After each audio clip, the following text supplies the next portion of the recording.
At the Brics summit in Brazil, Prime Minister Modi launched a scathing attack on Pakistan for supporting terrorism and thanked nations that stood with India in condemning the terror attack in Jammu and Kashmir's Pahalgam.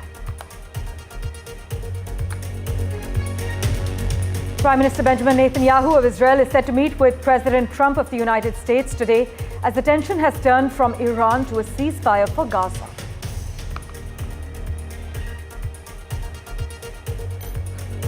The much-anticipated India-US interim trade deal may miss its July 9th deadline, with talks hitting a rough patch over key unresolved issues, our sources have indicated.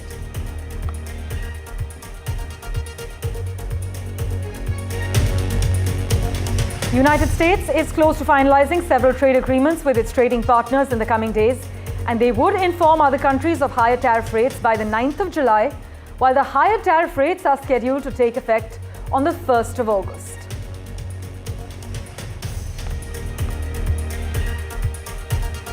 And Chinese officials plan to offer annual cash payments to incentivize couples to have children. This as China's population has been shrinking for years.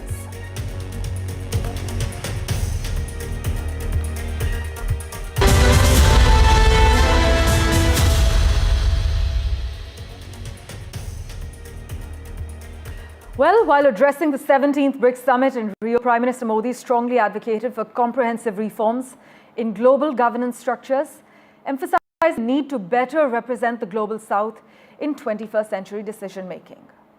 The Prime Minister further highlighted the persistent marginalization and said that the global South remains a victim of double standards in international dealings, calling out the lack of fairness in global systems governing development and security. Significantly, you must note that the Brics leaders condemned the Pahalgam attack, and Prime Minister Modi said the attack was a blow to entire humanity. Notably, the Chinese President Xi Jinping and Russian President Vladimir Putin did not attend the summit in person. We, in fact, have Vishnu Shom with us to take us through the key takeaways. Vishnu, we've witnessed the Prime Minister emphasizing better representation for the global South. He's also asserted that there should be no hesitation in imposing sanctions against terrorists. I think the Prime Minister's remarks at the Brics summit in Rio, Brazil were some of the strongest that he's made in the post-Pahalgam context. For me, that was a real takeaway, followed, of course, by the mention of Pahalgam explicitly in the Brics declaration itself. But in terms of the Prime Minister's remarks, he said that Pahalgam was an attack on the sole identity and dignity of India, and at the same time was an attack, was a blow on humanity itself, stressing to assert that this just wasn't an India issue, it was something which impacted countries around the world. He thanked nations who stood with India and made the critical point that victims and supporters of terrorism are not the same. He said that silent support of terror is unacceptable, India making it clear to the international community over here, and Brics, of course, is Brazil, Russia, India, China, and South Africa, that they needed to be firm in condemning terror. Ultimately, of course, India would have liked Pakistan to have been named, but Pakistan wasn't named, but the Pahalgam terror attack was categorically mentioned. He said that there should be no difference between words and actions on terror. So these were some of the strongest remarks. And in terms of the Brics declaration itself, it says, we condemn in the strongest terms the terrorist attack in Jammu and Kashmir, during which 26 people were killed and many more injured. We reaffirm our commitment to combating terrorism in all its forms and manifestations, including the cross-border movement of terrorists, terrorism financing, and safe havens. That certainly does, to a large extent, address what India's concerns are. Yes. But I think the very direct message from the Prime Minister to countries around the world that they needed to be even more direct in condemning terror out of Pakistan, a known hub for international error, would be my big takeaway. Vishnu, as always, thank you so much for joining us with the details on the big takeaway. The Brics declaration, as my colleague Vishnu Shom is highlighting, has condemned in the strongest terms the Pahalgam terror attack, but as with similar documents adopted at the other fora, did not name Pakistan as the perpetrator. But this weekend's Brics summit in Brazil, it's put a spotlight also on the growing internal divisions within the bloc of developing nations. This is something analysts have highlighted. About half of the group's leaders, including China's Xi Jinping and Russia's Vladimir Putin, didn't attend this gathering. Now, while Brics has expanded from 5 members, which were originally Brazil, Russia, India, China, and South Africa to 11 in the last 2 years. The additions, many experts have asserted, have brought fresh points of contention and perhaps diluted its clout. Delegates did avoid any controversial subjects that might trigger Washington's ire, analysts said, and this joint declaration condemned tariffs, refrained from naming US President Donald Trump, and mentioned Ukraine, meanwhile, only once. RT's Anastasia Volodina has more for us regarding what happened behind the scenes. It's only day one of the 17th Brics Summit and the final joint declaration has been released. And of course, in light of the recent escalation between Iran and Israel, the final declaration condemns Israel's attacks on Iran and calls them a violation of international law. Of course, this is not the only conflict in the Middle East. Israel's war against Hamas has also been touched upon, with joint declarations stating that Brics condemns Israeli attacks on Gaza and called for an immediate ceasefire and full humanitarian access. Plus, the declaration states that Gaza is an inseparable part of the Palestinian territory, reaffirming the Palestinian people have the right for self-determination.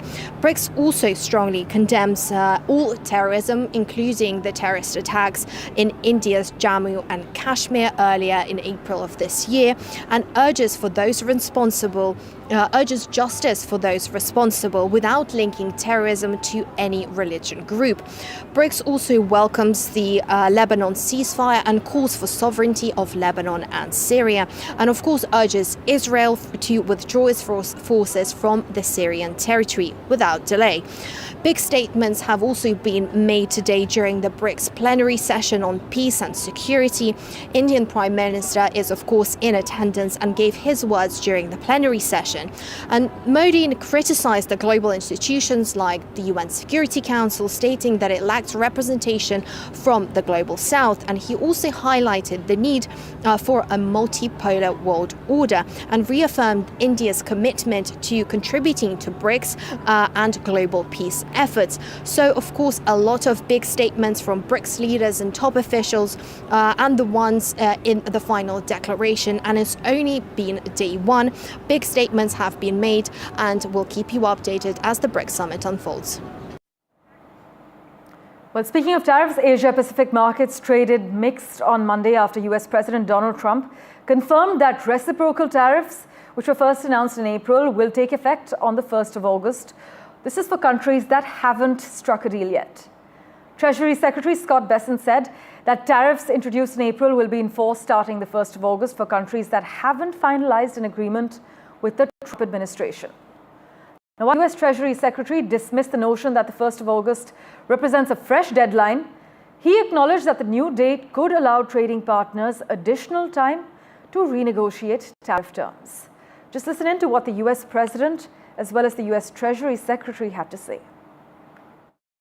Sending letters out on Monday having to do with the trade deals. Could be 12, maybe 15. You know, Secretary of Commerce right here. And I guess, Howard, I would say it could be maybe as many as 15 or so. And they'll be going out on Monday, and some will go out on Tuesday and Wednesday, and we've made deals also. So we're going to have a combination of letters, and some deals have been made. I don't think it's a bit of a pause, because I think what's happened is there's a lot of congestion going into the home stretch. And as part of the trade team, what's great about having President Trump on side is he's created maximum leverage. So by telling our trading partners that they could boomerang back to the April 2nd date, I think it's really going to move things along the next couple of days and weeks. The leverage here is with the United States. We are the deficit country, the surplus country. The EU has a gigantic trading surplus with us. We have the leverage because their economy is much more export dependent than the U.S. In general, the U.S. is a very large closed service economy that our imports are quite low. We're a big economy, which makes the deficit numbers big. Meanwhile, the much-anticipated India-US interim trade deal may miss its July 9th deadline, with talks hitting a rough patch over key unresolved issues. Our sources have indicated that no formal rounds of negotiations are scheduled, and a deal will materialize only if the two sides are able to bridge critical gaps informally in the next few days. Now, while both countries have been pushing for a limited mini deal focused on goods trade and tariff reductions, discussions have stalled over agriculture and dairy access, where India is unwilling to yield ground.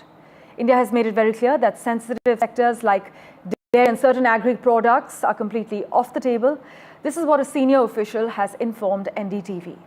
Rishabh Bhatnagar has been tracking this deal, the talks, the negotiations very closely. He joins us live at the moment. Rishabh, you've been reporting that India is playing hardball over dairy, agriculture. But as far as this interim deal is concerned, is it likely to miss its July 9th deadline? Right now, as things stand, Parmeshwar, we have two scenarios that are brewing. Scenario one is, of course, that India reaches an interim trade deal. It will be a smaller trade deal that will be based on tariff reductions on certain goods, as well as India getting the reciprocal tariff exemption of the 26%. That is scenario one. Scenario two is that if a deal is not reached by July 9th, in the next 48 hours, that is, there will be a period between July 9 and August 1st, between when these tariffs will go back up to April levels. And that will also provide some sort of a comfort or some sort of a time period where India can go ahead and then continue negotiating. But as things stand, what we're seeing is that, like you said, no more rounds of negotiation are pending. The Indian team returned to New Delhi on Friday, and so there's no in-person round of negotiation between these 2 days that we're seeing. What we're also seeing is that, like you said, agri and dairy, both of them remain massive sticking points. India is unlikely to budge on those in a very, very meaningful manner. Of course, India is unlikely to budge on those. What we're also seeing is that India has repeatedly said that a deal will only be made if we get sustained preference in labor-intensive sectors. Now, what that means is that India wants relative competitiveness versus other manufacturing economies like Thailand, like Vietnam, Bangladesh. India wants preference against all of these other manufacturing hubs that also serve as a major sort of transshipping venue for Chinese goods. So India wants preference in these grounds as well. So that is what we have our eyes on. We will keep our eyes peeled on this for the next 48 hours as well. Of course, we'll keep a close eye on the key developments with you, Rishabh. Thanks so much, as always, for joining us with the latest. Meanwhile, let's take you through the quick update from Texas coming in regarding the flash floods in the state of Texas. Well, the current situation, at least 79 people have died. This flood has left many more missing. 4 months worth of rain, believe it or not, 1.8 trillion gallons fell in just hours on Friday. Authorities are unsure how many people remain unaccounted for in this US state, but they include 10 children. And the tragedy has brought scrutiny on the National Weather Service in the US as well, because the agency's Central Texas offices have several critical vacancies, and while some openings may predate the current administration, that number has roughly doubled since Donald Trump returned to office, as per reports. This means there are fewer people able to coordinate with local authorities, possibly hampering the emergency response, as experts have said. Here's a ground report from Texas. Listen in.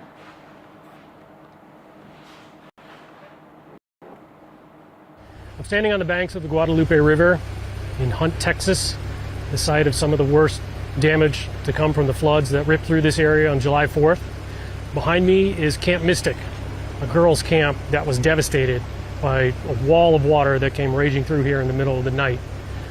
Dozens of young girls were swept away, many who are among the approaching 70 who have been killed in this, 21 confirmed children who have died. Out here today, what we see are families returning to this spot to look through the camp, look through the dorms, look through the cabins where their children were.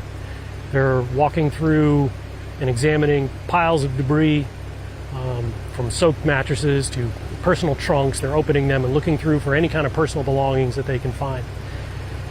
The waters are calm now, but just about a couple hundred yards away from where those families are, search and rescue efforts continue as DPS troopers continue to look through on the riverbank and under collapsed trees and uprooted trees to see what they still might find. Also today we've seen other families come out to help in that rescue or search effort. walking riverbanks, doing whatever they can to try to help those families who are still searching for answers of maybe where their children are. One of the things that you can see out here is just how high the raging waters got. There's debris dozens of feet up in the air and the trees that are somehow still standing.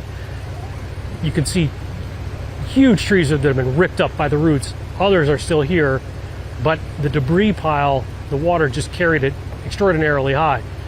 There's no way to reach it. It just gives you a real sense of the impact and the power of the water that just rammed through this area in the middle of the night in a pitch black storm.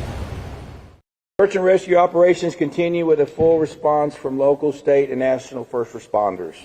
At present, there's over 400 first responders for more than 20 agencies that are working in Kerr County. We have more than a dozen canine working in and near the river. More than 100 air, water, and ground vehicles are in the field right now working on this search and rescue. As of 9 a.m. this morning, we've recorded 59 deceased in Kerr County. Among those who are deceased, we have 38 adults and 21 children. Well, let's switch tracks now. The latest round of indirect ceasefire talks between Israel and Hamas have ended without a breakthrough. In fact, the latest round of indirect negotiations come as Israeli Prime Minister Benjamin Netanyahu heads to Washington to meet Donald Trump.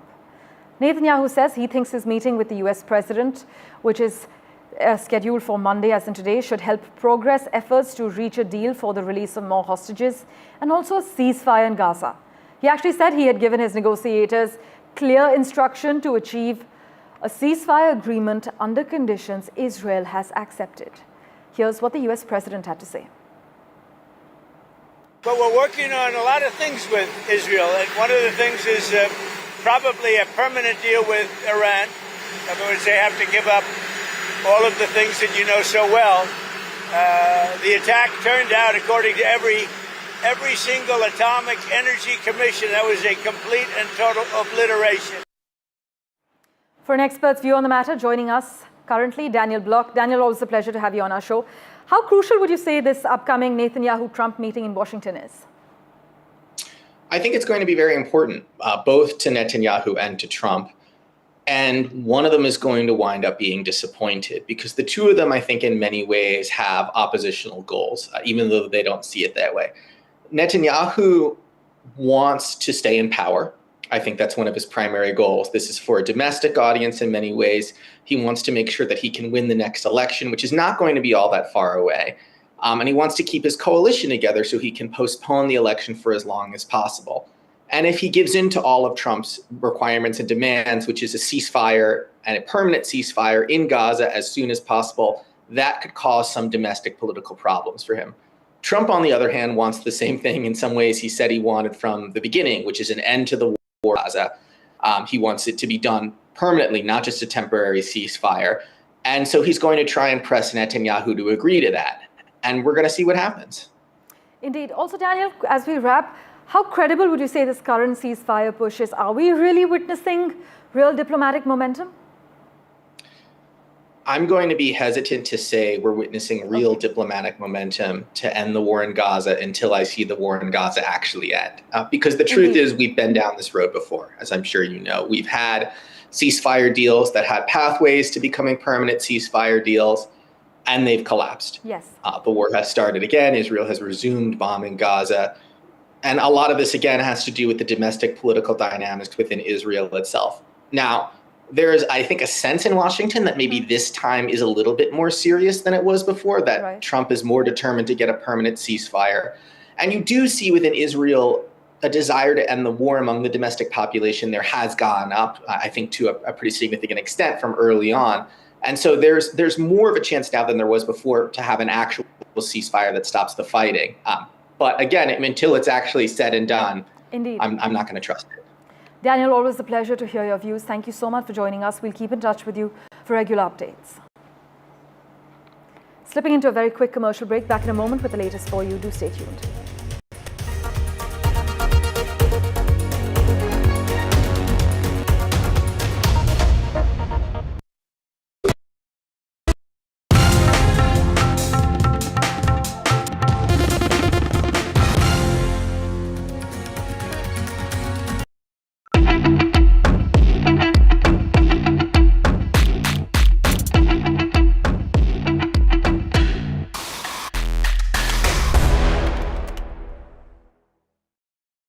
Vishnu, 9 years till the AMCA comes online, the Advanced Medium Combat Aircraft, which is India's own stealth fighter project.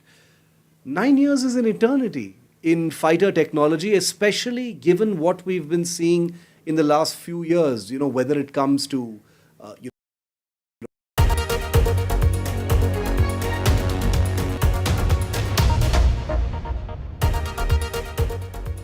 Welcome back. The United Arab Emirates has made its residency program more accessible to professionals across sectors. The Gulf nation has introduced a new type of golden visa based on nomination, with some conditions unlike the current practice of investing large amounts in either property or business in the country. So this move comes as good news for Indian nationals who make up one of the largest expat communities in the UAE. You must note that India and Bangladesh have been selected for the first phase of testing this visa. Disha Bagchi has more for us.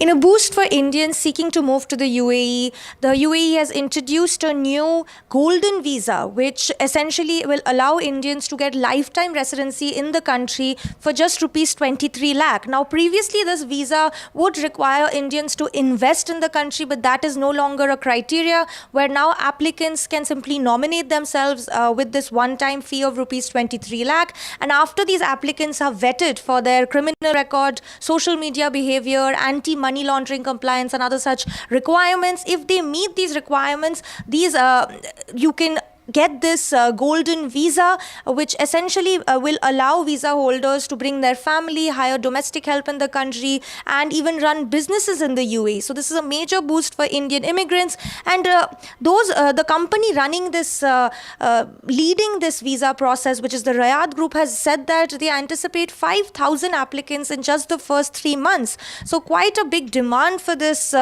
visa. And India and Bangladesh are getting early access and priority access to this visa in the first phase.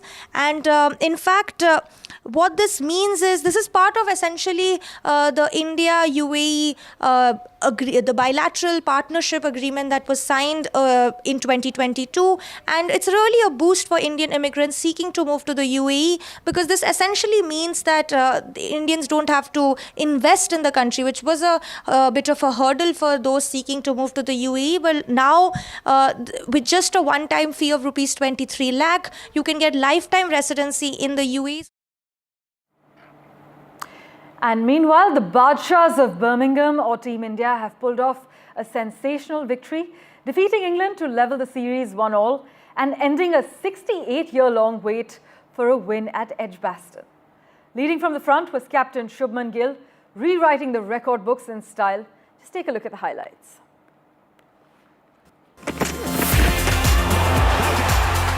Akashdeep Singh picked up where he left off on day 4. Ollie Pope's stumps knocked off, just what the doctors ordered. Then followed Harry Brook, the ball staying low and doing all the tricks. Akashdeep unrelentless. For the sweep.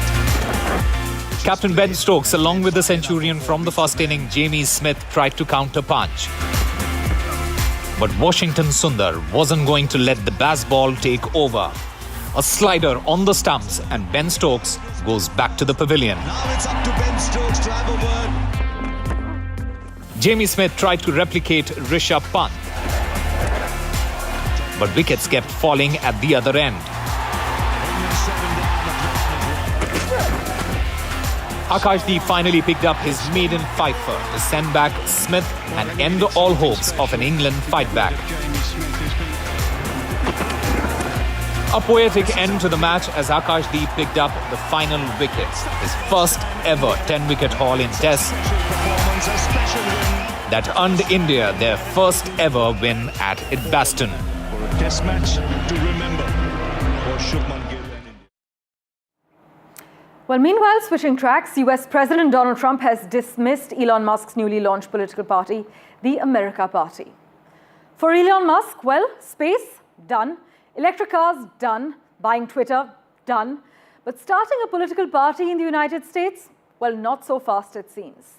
The billionaire tech titan says he's done waiting for Washington to fix itself. And now, after a very public falling out with the US President Donald Trump, Musk has announced the launch of the America Party, saying, Americans are fed up with what he calls a one-party system dressed up as democracy. Bold move, right? Absolutely. But is it as easy as it sounds? Not even close. To go from tweet to ballot, Musk will need to jump through 50 different sets of state laws, gather millions of signatures, and also navigate a maze of legal challenges, many likely funded by the same Republicans and Democrats he wants to disrupt. Let's just take California, for example. Just to be recognized, Elon Musk's party would need either 75,000 registered members or over 1 million signatures. And that's just one state in the US. Multiply that, add federal election rules, lawsuits, and deadlines, and you've got a mission far harder than launching a Falcon 9. Don't get me wrong, Musk has the money. His net worth sits above $350 billion, but building a new political party in the US isn't just expensive, it's time-consuming, and experts say it'll take years and definitely won't be ready in time for the 2026 midterms. Musk, by the way, knows this. That's why he says his party will start small, targeting a handful of congressional seats to tip the scales on key legislation. And maybe a presidential candidate later. But even then, America's two-party system is a fortress, and third parties, well, they've historically bounced off the walls.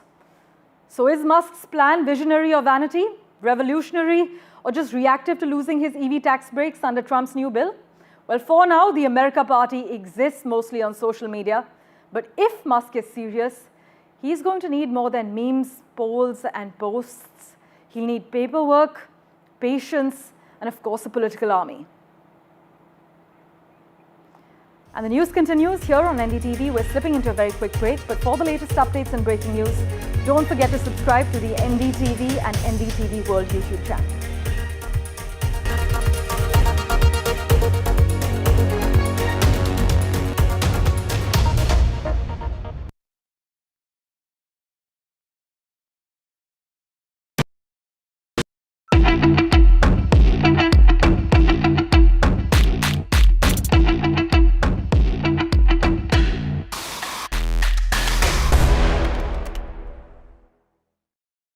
Pressure on the Indian Air Force to get fighters, forget about stealth aircraft. The Indian government has made it clear that we're going to bet on the AMCA, which is India's own fighter. But getting these 4.5 generation fighters like the Rafale, which you've already sunk an enormous amount of money into, even the Indian Navy has signed on for them recently, and there are still these delays.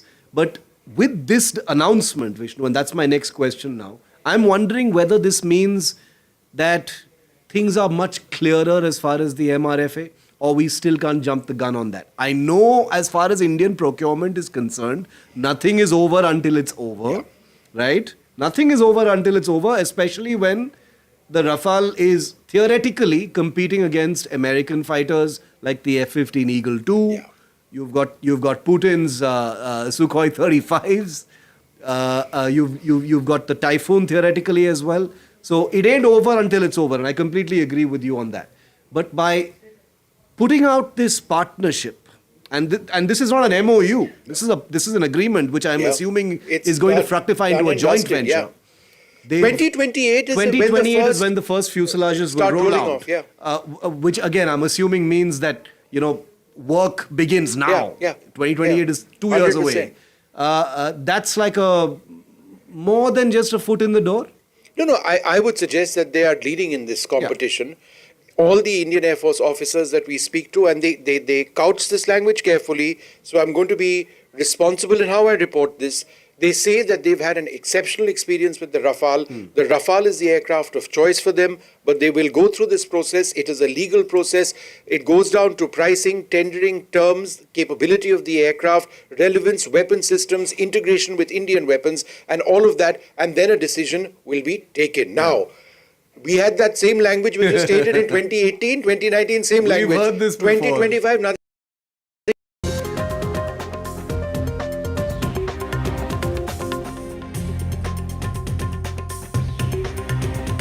Hello and welcome. You're watching The Breakfast Show. I'm Gargi Rao. Stay with us for all the news you need to start your day with. Let's take a look at the headlines we're tracking at this hour.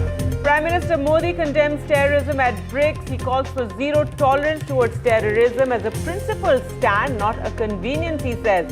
Brics' statement condemns the Pahalgam terror attack.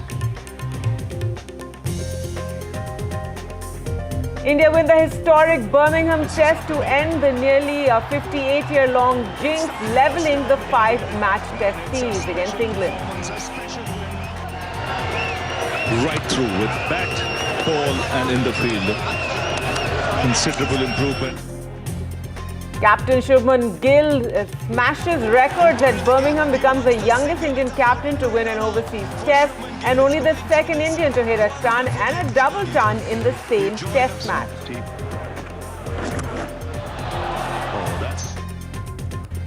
Monsoon mayhem in Himachal Pradesh. The cumulative death toll in the state in the ongoing monsoon season is now 78, while 37 remain missing. As opposition parties challenge the Election Commission revision of electoral rolls in Bihar in the Supreme Court, claiming lakhs will lose the right to vote, the Election Commission has clarified that there's been no change in rules for the electoral rolls process.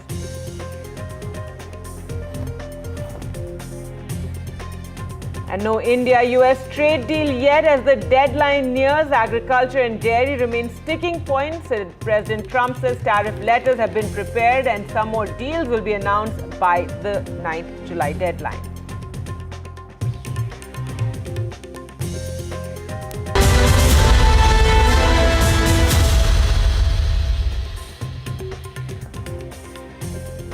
Our top story now, and Prime Minister Modi delivered a powerful and focused address at the 17th Brics Summit in Brazil, emphasizing urgent reforms in global governance and a united stand against terrorism. The Prime Minister called for a new multipolar world order, one that is inclusive and prioritizes the interests of the global South. And turning to peace and security, the Prime Minister condemned terrorism as humanity's greatest threat. Referencing the recent attack in Pahalgam, he called for zero tolerance towards terrorism, emphasizing that condemning